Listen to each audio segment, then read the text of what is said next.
दोस्तों नमस्कार। आज की वीडियो में हम प्रश्नावली 3.5 में क्वेश्चन नंबर 2 को हम सॉल्व करेंगे। क्वेश्चन नंबर 2 के अंदर पहला क्वेश्चन है, ए और बी के किन मानों के लिए निम्न रेखीय समीकरण के युग्म के अपरिद रूप से अनेक हल होंगे।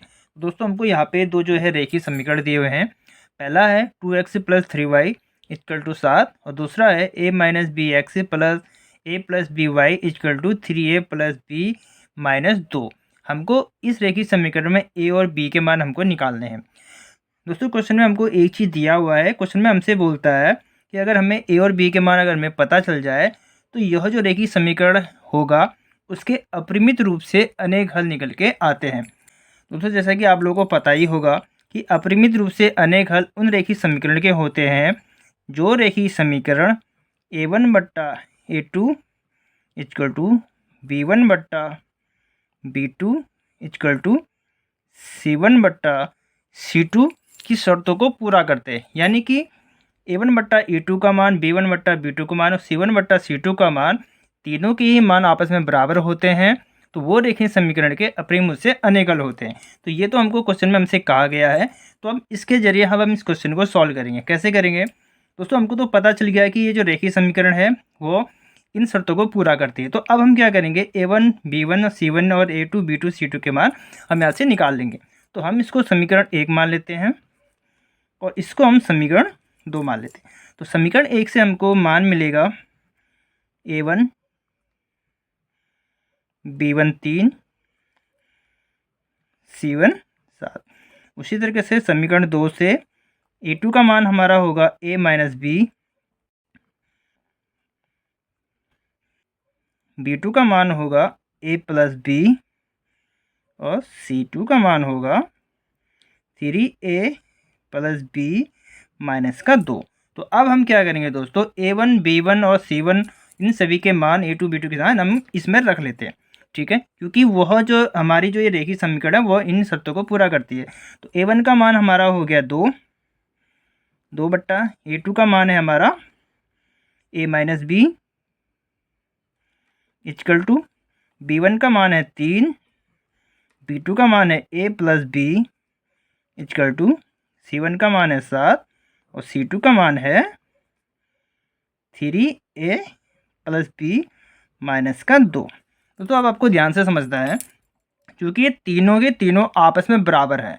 तो अब हम क्या करेंगे, या तो आप पहले वाले की गुणा दूसरे से करिए, फिर पहले वाले की गुणा तीसरे से करिए, या फिर पहले की गुणा दूसरे से और दूसरे की गुणा तीसरे से भी अगर आप करते हैं तो आपका आंसर एक ही आएगा, क्योंकि ये मान आपस में बराबर हैं। आप इनकी आपस में किसी के साथ भी आप गुणा कर सकते हैं। तो हम क्या करें, एक बार पहले की गुणा दूसरे से करते हैं, उसके बाद दूसरे की गुणा हम तीसरे से करेंगे, या फिर आप पहले की गुणा दूसरे से या पहले की गुणा तीसरे से करके भी आप क्वेश्चन को सॉल्व कर सकते हैं। जैसे भी आप सॉल्व करेंगे आपका आंसर एक ही आएगा। ठीक है, तो अब हम क्या करेंगे, पहले इन दोनों को हम ले लेंगे। तो हम पहले इन दोनों को लेते हैं, इनकी आपस में गुणा करते हैं, क्रॉस मल्टीप्लाई करते हैं। ठीक है, तो 2 की गुणा आप थोड़ा कन्फ्यूज होंगे तो हम यहाँ पे लिख लेते हैं a1 2/a - b = 3/a + b। हम पहले इसको सॉल्व करेंगे तो हम इनकी क्रॉस मल्टीप्लाई कर देंगे। तो 2 का गुणा यहाँ होगा 2a + 2b = 3 का गुणा यहाँ होगा 3a - 3b। अब हम क्या करते हैं, इसको हम बराबर के इस तरफ लेकर के आते हैं सारे के सारे पद को। तो ये हमारा हो जाएगा 2a + 2b, इस तरफ आएगा, चिन्ह चेंज हो जाएगा, माइनस का हो जाएगा, माइनस का है तो प्लस का 3b = 0। दोस्तों अभी देखिए 2a है, यहाँ पे माइनस का 3 है तो आपस में घट जाएगा, लेकिन चिन्ह आएगा माइनस का, क्योंकि माइनस वाली संख्या बड़ी है। माइनस का a, ये आपस में जुड़ जाएंगे, प्लस 3 2 5 5b = 0। इसको हम दोस्तों समीकरण 3 हम कर लेते हैं। ठीक है, अब हम क्या करेंगे, दूसरे वाले की गुणा हम तीसरे वाले के साथ कर लेते हैं, या फिर आप पहले वाले की गुणा तीसरे वाले के साथ भी आप कर सकते हैं। जैसे भी आप करेंगे आपका आंसर उसी तरीके से आएगा। तो दूसरा है हमारा a + b, यानी कि हम b1/b2 का गुणा c1/c2 के साथ कर रहे हैं, सॉरी 7/3a + b - 2। अब इसमें भी हम क्या करेंगे, क्रॉस मल्टीप्लाई करेंगे। तो इसकी गुणा यहाँ हो जाएगी 3 4 9 a + 3b माइनस का 6 equal to 7a plus 7b।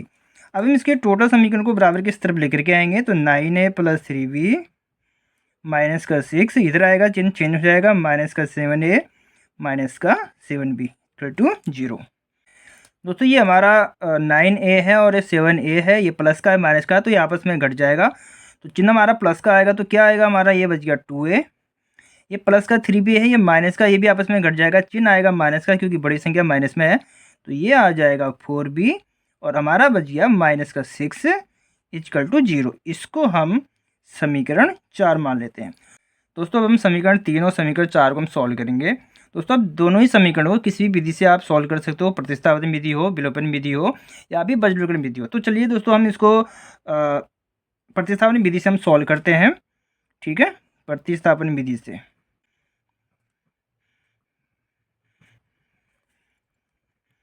समीकरण 1 से। ठीक है, तो समीकरण 1 है हमारा माइनस का a plus 5b equal to 0। तो हम क्या करेंगे, a को हम इस तरफ लेकर के जाएंगे तो 5b इक्वल टू ये a बराबर के इस तरफ जाएगा तो ये हो जाएगा a।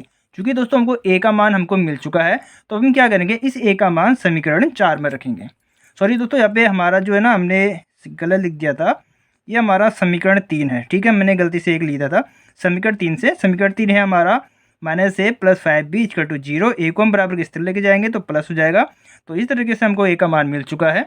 अब a का मान समीकरण 4 में रखेंगे। दोस्तों हमारा a का मान आया था 5b और a का मान अब हम समीकरण 4 में रखेंगे। तो समीकरण 4 है हमारा 2a माइनस 4b माइनस 6। अब हमको इस समीकरण में a का मान हमको रखना है। तो a की जगह में हमने निकाला है 5b माइनस का 4b माइनस 6 इक्वल टू 0। ठीक है, अब हम इसके आगे गुणा करेंगे तो 5 की गुणा यहाँ हो जाएगी 5 दूनी 10, 5 दूनी 10 और ये b हो जाएगा minus 4b minus 6 equal to 0। उससे आप देखिए 10b प्लस का है और ये माइनस का 4b, तो आपस में माइनस हो जाएगा, चिन्ह आएगा प्लस का, तो क्या आ जाएगा 6b माइनस 6 इक्वल टू 0। अब हम क्या करते हैं, इस 6 को बराबर के इसकी तरफ लेके जाएंगे तो 6b इक्वल टू इस तरफ जाएगा प्लस का हो जाएगा। तो हमको b का मान निकालना है तो 6 इसके बट्टे में चला जाएगा इसके, तो 6 बट्टा 6 हो जाएगा, 6 से 6 डिवाइड हो जाएगा एक बार। तो इस तरीके से हमको b का मान मिल चुका है दोस्तों a। अब हम क्या करेंगे, इस b का मान समीकरण 3 में रखेंगे।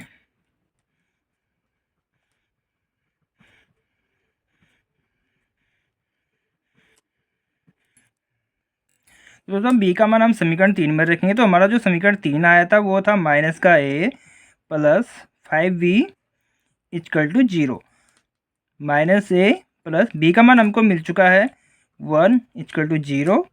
तो क्या आया, माइनस का a तो इंटू हो जाएगा प्लस का 5 इक्वल टू 0। क्या करते हैं दोस्तों, a को हम बराबर के इस तरफ लेकर जाएंगे या 5 को आप इस तरह लेकर जाएंगे तो दो भी बात एक ही है, ये हम आपको करके बताते हैं। 5 को आप बराबर के इस तरफ लेके जाएंगे तो माइनस का हो जाएगा 5, माइनस से माइनस कट जाएगा।